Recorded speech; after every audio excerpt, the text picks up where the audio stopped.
C'est parti? On peut y aller.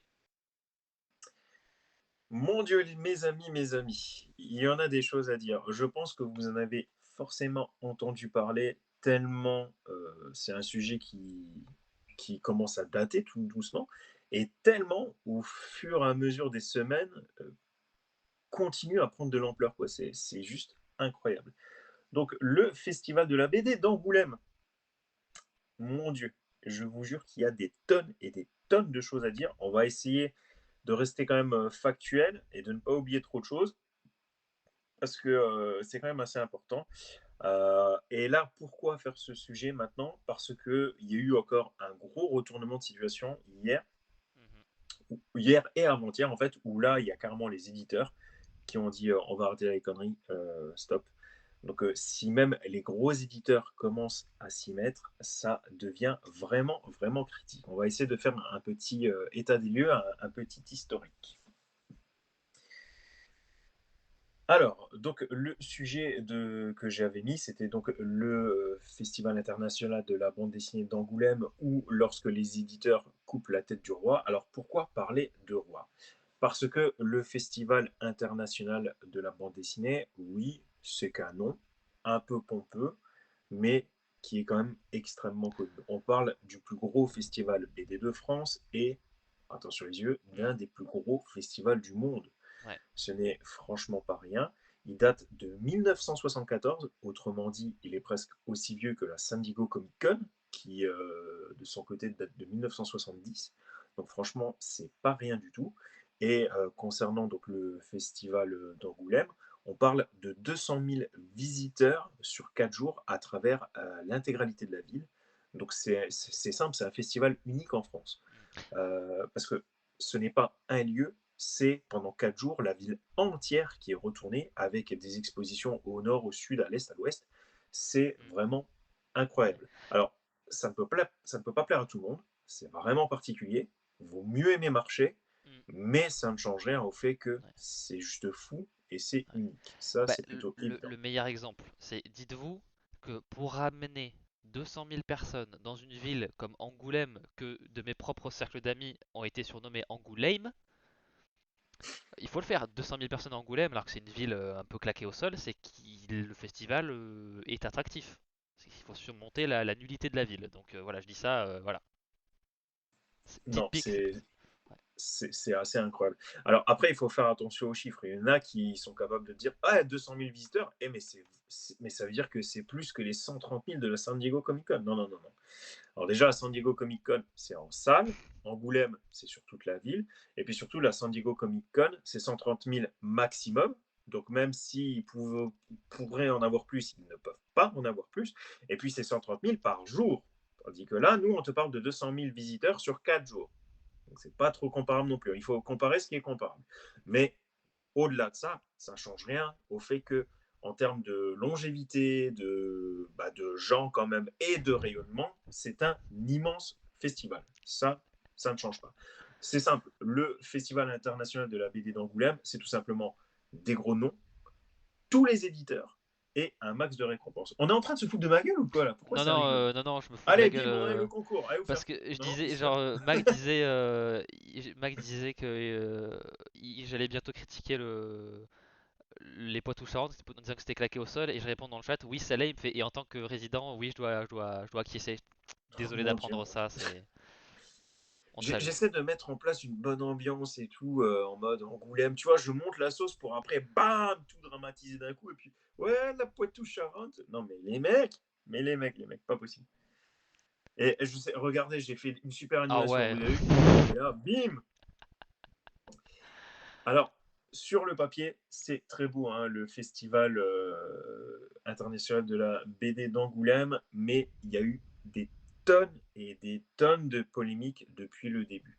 Alors, le festival BD d'Angoulême, oui, c'est des gros noms, je l'ai dit, c'est tous les éditeurs, je l'ai dit, c'est des récompenses, je l'ai dit, mais c'est aussi du sexisme, on le sait, c'est très très problématique.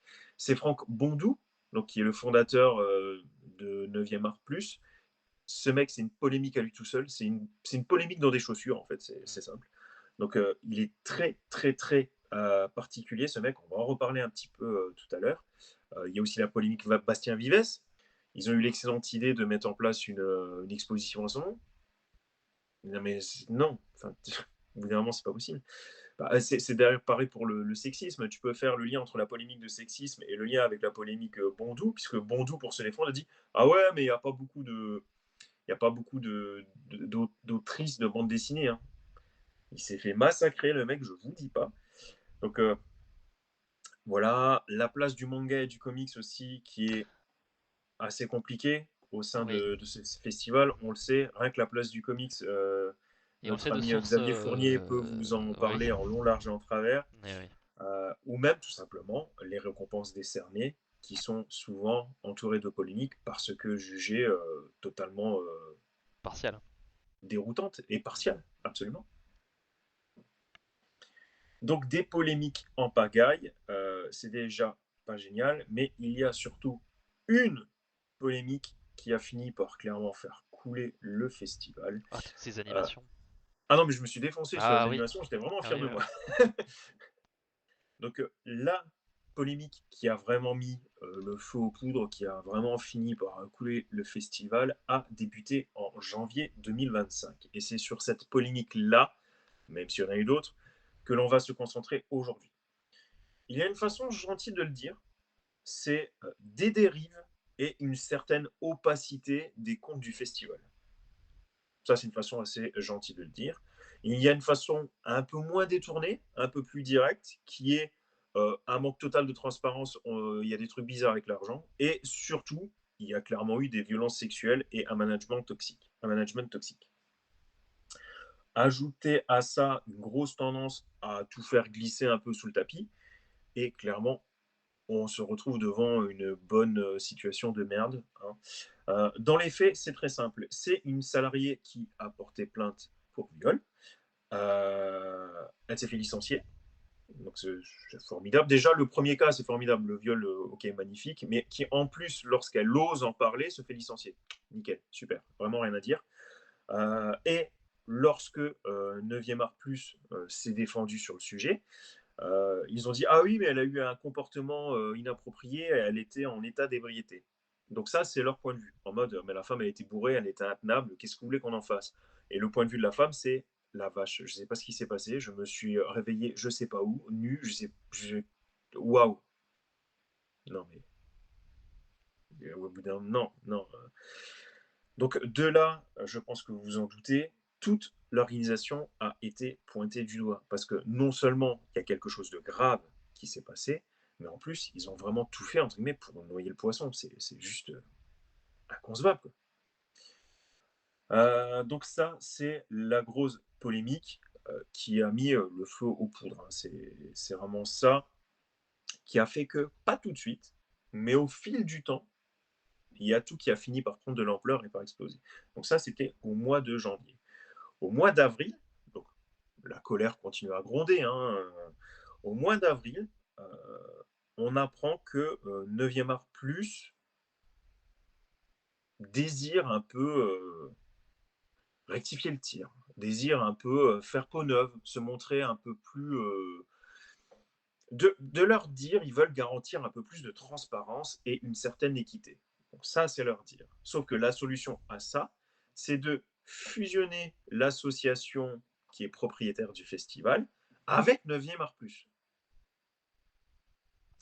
Donc c'est très simple, tout le monde a vu ça comme étant Un conflit un d'intérêts. coup de force, comme étant un hold-up, tout Ouais. simplement. Mm. Donc c'est-à-dire que fusion, normalement, tu es supposé vraiment fusionner et partir sur une base neuve, pourquoi pas. Tandis que là, c'est vraiment 9e art qui bouffe l'association, en fait. Ouais, C'est ouais, aussi simple que ça. c'est Et vrai tout le monde l'a vu. que. Et c'est pour ça que ça a fini par gueuler. Il faut savoir, si vous ne connaissez pas l'envers du décor, Ouais. que vous avez la ville d'Angoulême, vous avez vraiment le festival de la ville d'Angoulême, vous avez une association qui est supposée gérer ce festival et qui délègue, entre guillemets, cette tâche à une entreprise qui est 9e Art Plus. Voilà, comme ça, vous avez tout. Vous avez la ville, le festival, l'association, l'entreprise. Et c'est sur ce dernier point que ça merde la plupart du temps. Il y a un musée aussi, mais ça, c'est Pas une que, autre histoire. mais la plupart du temps. Donc, sous pression, puisque clairement, on a compris qu'on est en train de se faire avoir, hein, dans l'histoire, en mode non, mais vous inquiétez pas, on va fusionner, comme ça, il y aura plus de transparence, machin. Non, et Alors que Ils voient 9e ma art gueule. est encore sur un appel d'offres. Enfin, ils sont pas là pour l'éternité. Bah, alors là, tu Ah, avances un peu, j'avance. mais sous pression, effectivement, on demande une mise en concurrence. Donc, c'est-à-dire que c'est fait. Ils partent du principe que, bon, d'accord, allez, bon, on va voir 9e art plus. Non, ils ne vont pas rester là indéfiniment. On va faire ce qu'on appelle une mise en concurrence, ou on me dit plutôt un appel d'offres. En tout cas, dans la vie de tous les jours, on parle plutôt d'appel d'offres, en mode, écoutez les mecs, on a ça comme projet, qui est chaud? Et parmi ces personnes qui sont chaudes, qui propose quoi? C'est un peu ça le principe. Parmi sur cette idée-là qui est mise sur la table, il y a 5 candidatures qui sont proposées. Sur ces 5 candidatures, il n'y en a que 2 qui sont retenues, alors que normalement déjà il devait y en avoir minimum 3 de retenus, mais finalement il n'y en a que 2 qui sont retenus. Il y a La Cité de la bande dessinée et, je vous donne dans le mille, 9e art plus. Bizarre. Ça frôle le foutage de gueule. Mais bon, admettons, tu as 9e art plus, et c'est un peu là que ça pète. C'est-à-dire que non seulement ils ont fait genre, ils faisaient quelque chose pour se débarrasser de 9e art plus, et là, au final, il est encore là. Mais il y a encore pire, on va dire, par rapport à ça. C'est-à-dire que le 8 avril, euh, c'est là qu'il a annoncé publiquement en fait que le festival de la BD d'Angoulême, euh, qu'ils ont annoncé publiquement qu'ils allaient reconduire donc 9e art plus pour l'organisation des futures éditions, donc avec la Cité de la bande dessinée. Le truc, c'est que, en fait, et c'est limite ce qui est le plus drôle, c'est que, étant donné que maintenant ils sont deux, ils doivent bosser sur un projet commun. Ils doivent bosser ensemble. Sauf que bah, les deux ne se supportent pas. Ils se font clairement la guerre. C'est connu, c'est largement connu. Là, du jour au lendemain, on leur dit bon, bah maintenant vous bossez ensemble. Et surtout, pour mettre le projet sur pied, ils ont 12 jours. C'est juste impossible. C'est totalement ridicule. Et c'est de là que le mouvement a commencé à prendre de l'ampleur. Tu avais 400 auteurs qui quand même demandait un boycott. Tu avais une pétition de 2000 signatures, c'était déjà pas mal. Mais là, avec ce qui s'est passé au mois de novembre, tu as clairement les éditeurs qui commencent à s'en mêler. Donc tu as tout d'abord les petits éditeurs indépendants, donc tu as l'association Six Pieds Sous Terre, même pas mal, par exemple. Donc t'en as quand même quelques-uns qui commencent à se manifester et qui rejoignent d'autres groupes, hein, parce que là, je vous ai parlé de personnes, par exemple 400 auteurs et de pétitions, ce qui sous-entend que ce sont des personnes indépendantes. Mais tu as déjà des organismes qui s'en mêlent à ça. Et ça, c'était dès mi-avril aussi, hein. Tu as notamment les syndicats qui, clairement, n'ont pas raté le coche. Enfin, c'est- tu te fais enfler. Évidemment que les syndicats s'en mêlent. Et le collectif MeToo BD, ça a peut-être l'air de rien, on va dire ça comme ça, une sorte de MeToo BD, comment ça, il y a un mouvement MeToo BD. Je vous jure qu'il y en a un et je vous jure que ça bouge, hein. Donc c'est pas à prendre à la rigolade, c'est très très sérieux. Alors bien évidemment, ça n'a pas autant de visibilité que le véritable mouvement MeToo, mais clairement, il est utilisé. Donc le mouvement MeToo, le collectif MeToo BD qui s'en mêle aussi, clairement, ça a beaucoup fait parler à l'époque. Donc là, en plus de ces petits éditeurs, clairement, ça commence à faire beaucoup, beaucoup, beaucoup de bruit. Donc ça, finalement, c'était, je vais passer la slide suivante, ça, c'était finalement un peu le premier pas de cette petite explosion. Oui, il y a aussi des auteurs américains qui ont fini par s'en mêler. Le 9 novembre, il y a des journalistes qui mettent en avant encore d'autres choses. Et là, ça va, enfin, en fait, ça va dans la lignée de tout le reste. C'est juste incroyable. On apprend que Franck Bondou a fait des tentatives de pression, on va dire, pour essayer d'arranger les choses. Donc ça, il y a quand même pas mal d'articles sur le sujet, n'hésitez pas à les consulter sur la toile. Donc il a tenté de faire pression pour essayer de garder son poste ou au moins essayer de garder sa société aux commandes. Et ce qui était encore pire, c'était donc la présidente cette fois de l'association du festival BD d'Angoulême. Donc n'oubliez pas, hein, la ville, le festival, l'association et l'entreprise. Donc là, cette fois, c'est la présidente de l'association, donc Delphine Groux, qui continue de soutenir, mais en utilisant en plus de ces termes, mais c'est du foutage de gueule, quoi, qui te dit Il y en a ras-le-bol du. Donc là, je la cite, hein, vraiment, vous pouvez mettre les entre guillemets. Il y en a ras-le-bol du Bondou bashing. Ils veulent quoi? Que Bondou parte maintenant, mais au nom de quoi? Il a bien fait son travail, il a eu des résultats, je ne vois pas où est le problème. Mais comment ça, tu vois pas où est le problème? Mais enfin, tout est clair, on en parle depuis janvier. C'est juste ahurissant de se mettre des œillères pareilles ou de faire preuve d'autant de mauvaise foi, quoi. Forcément, dès le lendemain, donc le 10, donc c'est-à-dire il y a 3 jours, bah, ça prend encore de l'ampleur. Et là, il y a carrément plusieurs organismes qui demandent aussi la démission de Delphine Roux et la disparition une fois pour toutes, pure et simple aussi, de la société 9e art plus, quoi. On ne veut plus de la société 9e art plus au sein du paysage du festival de la BD d'Angoulême. Mais le coup final, comme je l'ai mis, c'est plutôt ce qui s'est passé avant-hier.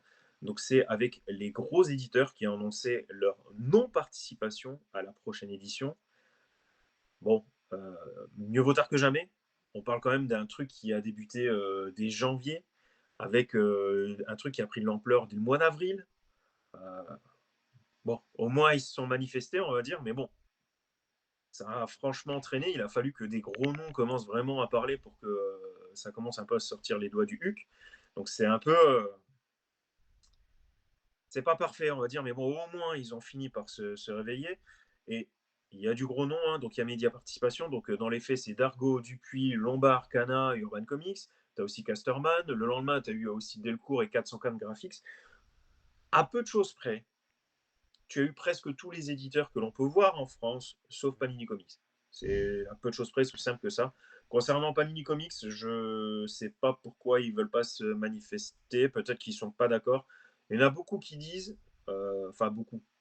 J'ai entendu dire que c'est tout simplement parce que Panini, contrairement aux autres, est une boîte italienne. Et le temps que ça aille jusqu'en Italie et tout, bon, ok.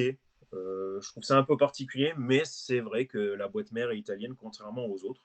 Donc, c'est peut-être dû à la géographie, c'est tout à fait possible. En tout cas, il n'y a pas de jugement là-dedans. Je vous dis juste qu'il y a presque tous les éditeurs qui sont manifestés et Panini ne s'est pas manifesté. Ça, par contre, c'est un fait. Et hier, alors attention, et j'ai dit pour les éditeurs mieux vaut tard que jamais, mais il y a quand même pire, hein. Hier, c'est carrément le maire de la ville, qui est donc Xavier Bonnefond, qui finit par s'en mêler, qui a fini par taper du poing sur la table en disant bon ouais, c'est pas très très bien tout ça, hein, c'est pas joli joli, hein, faut peut-être essayer de trouver une solution, hein. Donc on te parle d'une affaire dégoûtante, d'un viol, d'un truc qui date depuis janvier, on te parle de conneries qui ont été glissées sous le tapis, on te parle d'un mec très bizarre.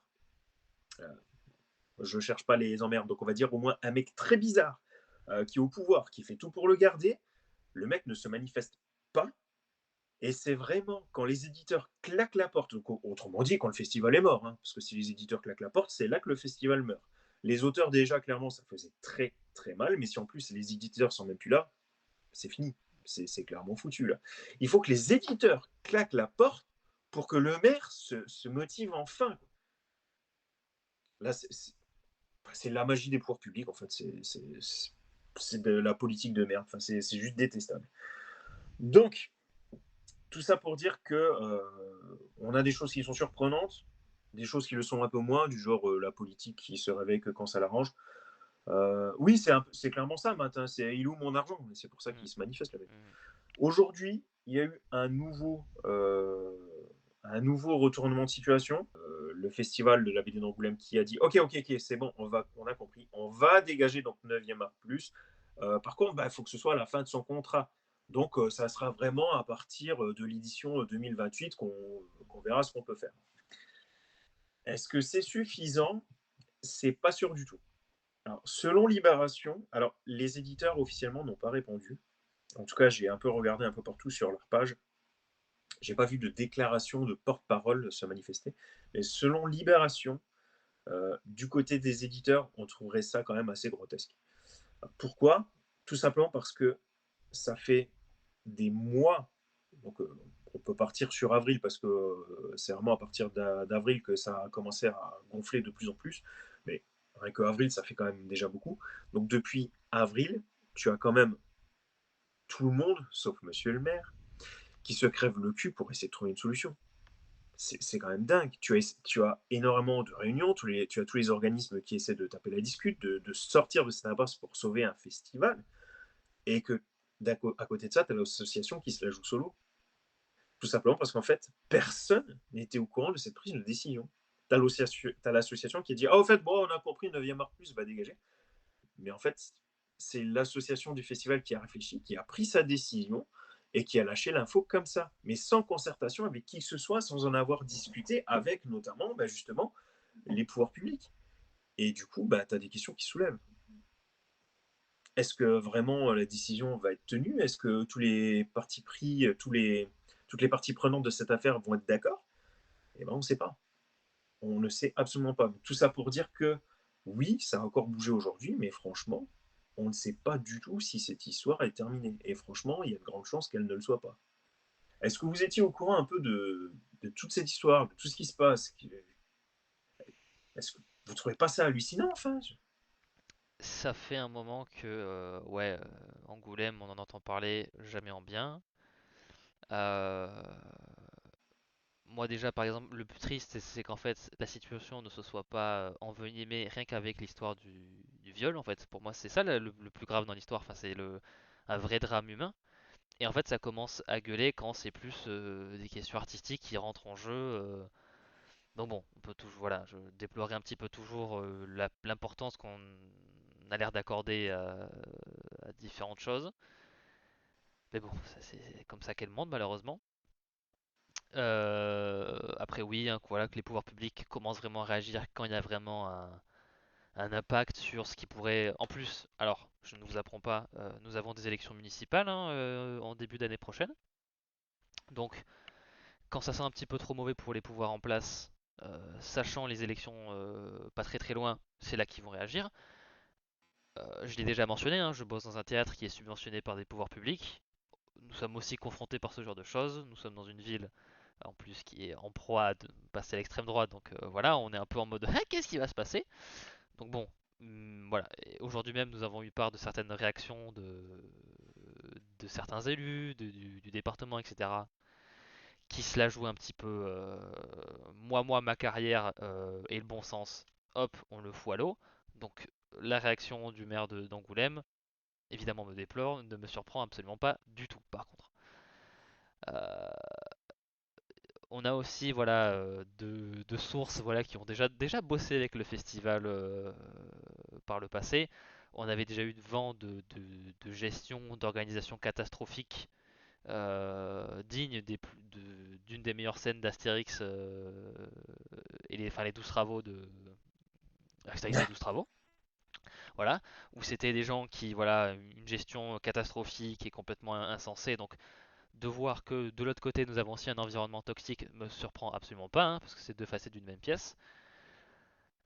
Je comprends pas aussi pourquoi le scandale avec Bastien Vives n'avait pas fait tout péter, hein, parce que là aussi on est vraiment sur un individu, là aussi pour éviter d'avoir des problèmes très très bizarres. C'est un peu con de ternir un événement au rayonnement international, hein, parce on a des artistes japonais qui viennent ici, on a des artistes américains qui viennent, on a des artistes européens, enfin on est vraiment, c'est l'un des plus gros festivals de la BD au monde, et on est toujours obnubilé par, là aussi, par un mec bizarre qui est en plus juste le prestataire d'une asso d'un festival de la ville. Voilà, donc envie de tout casser quoi. Voilà, envie de tout casser. Tout simplement. Ouais, Voilà. donc c'est vrai que c'est hallucinant. C'est fou. Et de te dire que ce sont du coup le peuple, en fait, hein, finalement, c'est ça, enfin, je veux dire. Que ce soit le peuple, à travers les auteurs, qui doivent mettre le feu aux poudres pour que ça bouge, et tu dis, mais c'est scandaleux. Mm. C'est vraiment hallucinant. Un manque de responsabilité hein, et de la ville, et de l'asso, et du prestataire, donc 9e art plus. Enfin voilà, à aucun moment, aucune remise en question. Mais après, bon, le milieu de la culture est toujours un peu une excuse pour excuser certains vices en mode c'est un métier passion. Le rayonnement du festival fait que je pense que n'importe qui bosse là je pense que pour les instances dirigeantes, c'est un peu, tu te rends pas compte de la chance que tu as de bosser dans une structure comme ça. Du coup, hop, on laisse passer, je pense, des environnements de travail horribles. Ça, j'en suis pas, mais je pense que de ce qu'on a entendu, de ce qu'on apprend là maintenant, je pense que c'est une théorie qui est quand même assez plausible. Donc bon, ouais, ça fait, en fait, on a ça fait un moment qu'on voyait les signes arriver. Euh, et en fait, c'est que maintenant que ça arrive, et pas forcément pour la raison qui me paraît moi la plus horrible, mais heureusement que ça sort maintenant. Il fallait que ça sorte à un moment. Après, oui, le coup de on change de prestataire après la fin du contrat. S'il y a vraiment des preuves je pense qu'il y aura des enquêtes, et s'il y a vraiment des preuves vraiment de mauvaise gestion, d'environnement toxique, si l'affaire de viol vraiment se confirme en tant que telle et tout ça, je, là franchement j'espère qu'il y aura un motif pour rompre le contrat, parce que franchement c'est pas possible quoi. C'est, c'est, Tu te rends compte quand même si tout est vrai, si tout est vrai, est-ce que tu te rends compte quand même du ouais, truc, quoi? Donc tu as quand même une pauvre femme qui se fait violer, qui se réveille un matin, qui sait pas du tout ce qui s'est passé, mais qui clairement, visiblement, a été droguée et violée.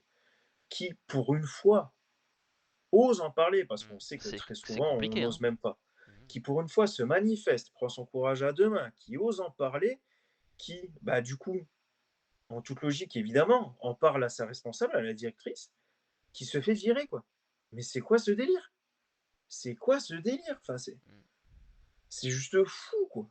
C'est Ouais, j'ai l'impression de voir la même chose qui s'était passé avec Ubisoft dans le jeu vidéo où là pareil, il y avait une sorte d'omerta, et dès que tu parles, tu te fais éjecter, tu deviens persona non grata, et ce genre de choses. Et ça peut ruiner ta carrière, hein, parce que si le directeur de 9e Art Plus ou la gestionnaire de l'assaut du festival dit bah, cette personne-là, je veux plus qu'elle soit employée dans le milieu de la BD, bah, je peux vous dire que le mot va tourner et puis c'est fini quoi. Donc ouais, j'ai mais un sentiment de collusion entre la ville qui doit être au moins qui doit un peu genre détourner le regard en mode tant que vous ramenez des thunes et du prestige, on s'en fout comment c'est fait hein, globalement, je pense que c'est un peu l'état d'esprit. Et ouais, entre l'assaut et 9e art, où t'as l'impression que t'as une relation qui est pas du tout saine et t'as un conflit d'intérêts qui fait que bah, c'est pas juste un prestataire, il y a clairement un rapport de. Ouais, c'est un conflit d'intérêts direct. Hein, depuis quand un prestataire veut racheter son employeur, enfin, c'est des choses. Enfin bon, c'est très. La vibe est quand même très très dégueu. Voilà, j'espère que ça va aller les choses. J'espère que les conséquences vont être adaptées à la situation, à la gravité de la situation actuelle. Et j'espère que voilà, j'espère qu'il y aura des jugements qui permettront d'éclaircir tout ça. Je vais y arriver. Et ouais, et j'espère que voilà, en premier lieu, j'espère que voilà, cette femme qui a été victime de viol aura les réponses, voilà, parce que c'est avant tout ça le plus grave dans l'histoire selon moi.